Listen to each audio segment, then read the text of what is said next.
Hi, I'm Mr. V, and today we're doing illustrative mathematics. This is Unit 5 on solid geometry, and this is Lesson 13, where we're going to build a volume formula for a pyramid.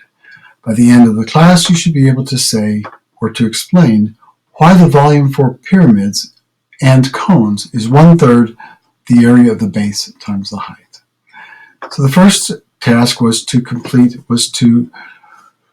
for each solid on this page and the next page is to draw and label a prism or a cylinder that has the base that is congruent to the solids and equal to the height.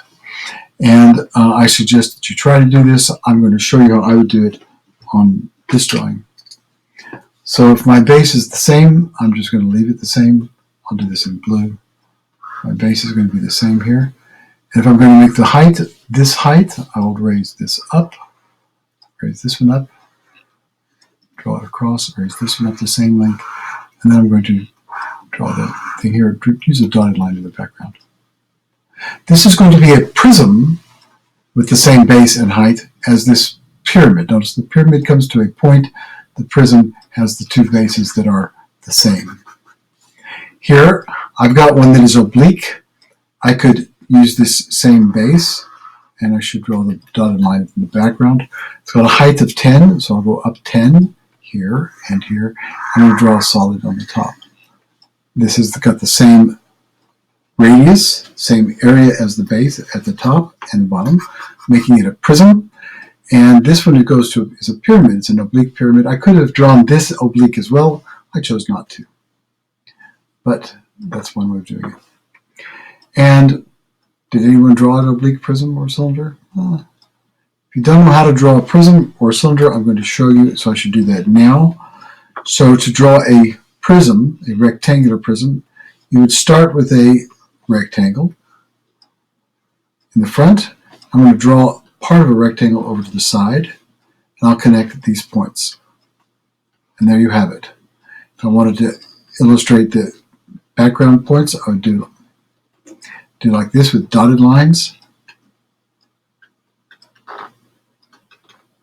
To do a cylinder, I'm going to do my circle, and I'm going to draw this is not a circle, it's an oval, but it shows that it looks like a circle if it's in 3 dimensions, and then I'll draw it like this. That's the way I would draw a cylinder. To draw a pyramid, I would start with a square on the front. I'm going to draw dotted lines. This one's going to go further over to the left. I'll draw a dotted line here. When I draw my lines up to a point, notice it goes like this, and I have a point in the background. That's how I would draw a pyramid. So in this next text, let's see. The directions were not specific about whether or not your prism should be. Okay, fine. In this next task, we took this prism that we built and we divided it into, we had our 3 pyramids, and we're going to cut it up to make the 3 original pyramids and show that they all have the same volume. So to get to this, the volume of this will be 1/3 the volume of those. And in each one of these, you can look at the different ones and answer the questions. So for example, if we start with the 2 figures that have this as their base, notice the height would be this one and this one. So the height on both of these. There's a way of looking at it. And you can answer these questions on page 10. I give you a video which shows how these things all match up. Each one of them has the same volume, even though they're very different in their shape. And since they have the same volume and they make the one prism, this is a way of demonstrating that the volume of a pyramid, triangular pyramid, is equal to 1/3 the volume of the prism. Now, some points to ponder here. Here's a GeoGebra activity which shows you how this can be done. And I actually created this, but I don't have the models handy of using a draggers. So here we have three triangular pyramids. If I use my Cavalieri principle and move them to where the top point, the apex, is over one of the edges. I can then rotate this, slide them together, and it makes a cube. It doesn't matter if this is a cube or it's a rectangular prism. I can divide it into 3 congruent pyramids. And what that means is that the volume of a pyramid is 1/3 the area of the base times the height, because the area of the base times the height would give you the volume of the prism, and to get a volume of the pyramid, it's 1/3 that. Now,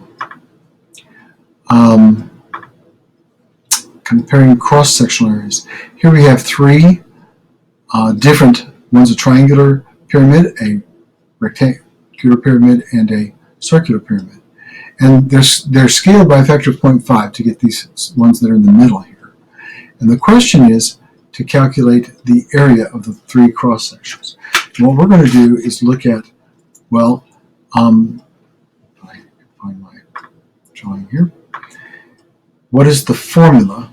I'd like you to recall that when I'm using dilation, if I have a point of dilation, I have the length would be proportional to the scale factor times the length of the original. The area is proportional to the scale factor squared times the area, and the volume is going to be proportional to the scale factor cubed times the volume. We're going to use this formula, and when we do that, we can say that the area in this second one, for each of these, is going to be my scale factor, which is 1/2, 0.5, squared times 10. And I get for my answer 2.5 will be the area of each of these cross sections, because it's going to be 1/2 times the scale factor squared. Then we have the question that asks, suppose that we have a cross section the same by a scale factor k, how would those compare?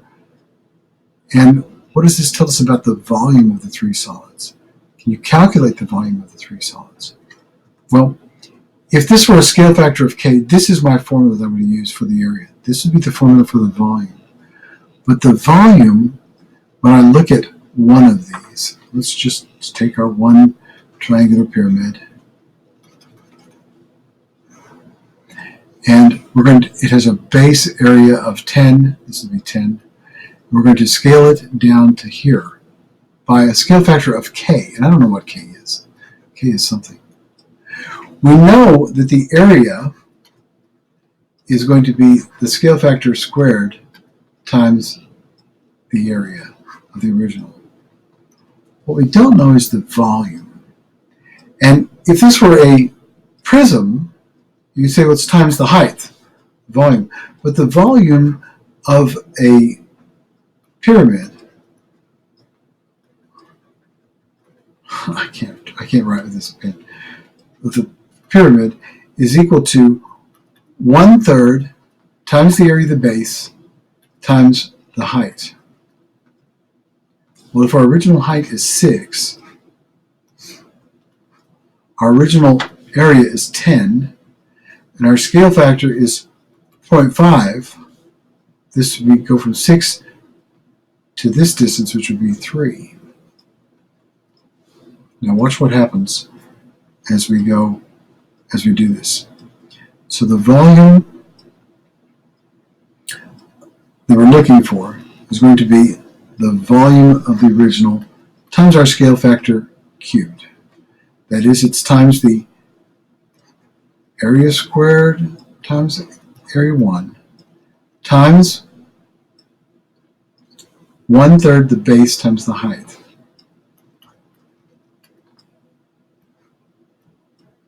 I'm sorry, 1/3 this is the base times the height.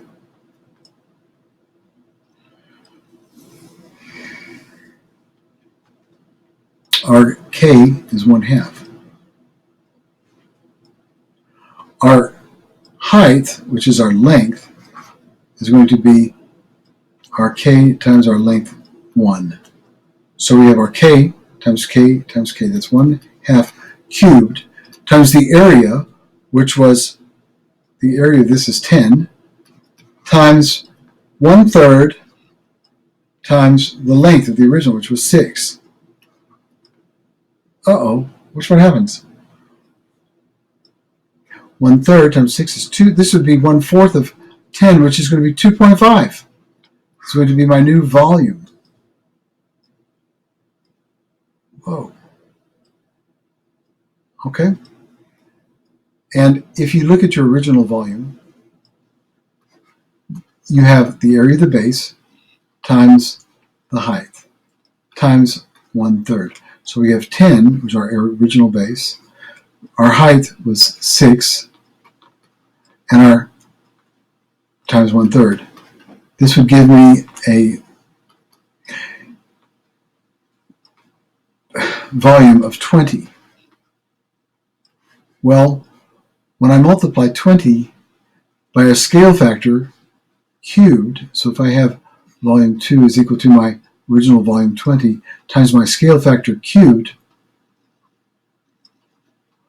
I get 2.5. That's amazing. It doesn't always end up being the same numerical value as what our area did earlier, but it just happens to be so. Now this problem was a little bit harder. This was an extension problem. This is one of the more problems. It was from this page. An octahedron. Polyhedron are the ones that are in 3 dimensions. Hedron is a solid with 8 faces, equilateral triangles. Find the volume of the octahedron with a width of x. So if I go back to my drawing here, I'm going to draw, you could separate this into 2 pyramids. So the volume total will equal to 2 times the volume of a pyramid. I'm going to draw the pyramid, and I'll draw it like this.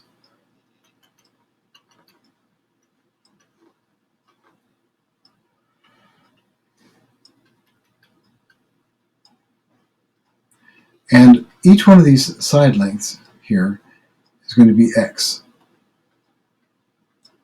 The question is, what is the height going from this vertex down to this triangle right here? What is this height? And to know that, I'm going to draw this triangle on out like this. Here's the triangle. I'll make it purple. Halfway of this is half of x. This is my height that I'm looking for, and I need to know what this slant height is, which we'll call L for now because it's a slant height. To get the slant height, I'm going to use a different triangle. I'm going to use this triangle. Here I know that the length of the hypotenuse is x, the length of this is 1/2 of x, and this is going to be the third side. Somebody said this is a half of an equilateral triangle, this is a 30, 60, 90. So this is going to be root 3 times whatever this is. So this length would be the square root of 3 over 2 times x. Because in a 30, 60, 90 right triangle, you have 1, 2, and the square root of 3 are your proportions. So this length corresponds to my slant height. We're looking for h, because to find the volume of this thing in terms of x, I need h in terms of x. This should be x down here too. Sorry, 1/2 of x. So if I use the a squared plus b squared is c squared, I have, this would be my hypotenuse. The square root of 3 over 2 squared is equal to 1 over 2x, this should be x squared, plus b squared. So I have 1/4 x squared plus b squared is equal to 3/4 x squared. Or b is equal to x over the square root of 2, which is the square root of 2 over 2x. That's going to be my height.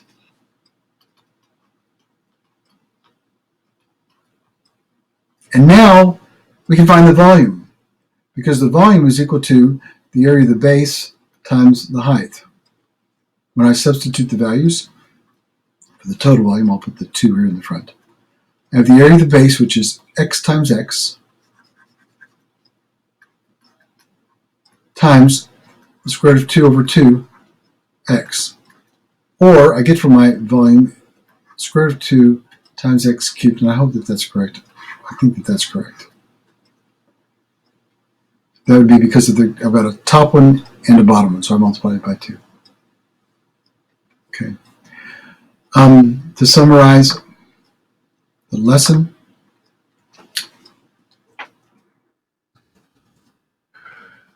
pyramid whose cone has a base b and whose height is h has a volume of 1/3 the area of the base times the height, regardless of the shape of the base, regardless of whether the shape is oblique or not. And there's a lesson summary here that you can read and understand, and then there's a cool down which says they're arguing over different strategies to find the volume of this particular pyramid. Diego said, I drew a prism. It had the same base and height as the pyramid. I found the volume of the prism and then divided by 3. So he made this thing go straight up and then divided by 3. Kieran said, I used the formula. The volume is equal to 1/3 the area of the base times the height. Do you agree with them? I hope so. Calculate the volume of the pyramid. And I'll do that now so that you can have this in the video, and I'll do it to my whiteboard. I'm going to use the method of the formula and substituting and then solving. Here the base times the height. So my base is going to be the length times the width. So I have 1/3 times 10 times 12 times 8. 1/3 of 12 is 4. 4 times 8 is 32. The answer is 320. And I don't know if this is units. Does it have units? It just says, so it'll be units cubed. And folks, that's all I got for you.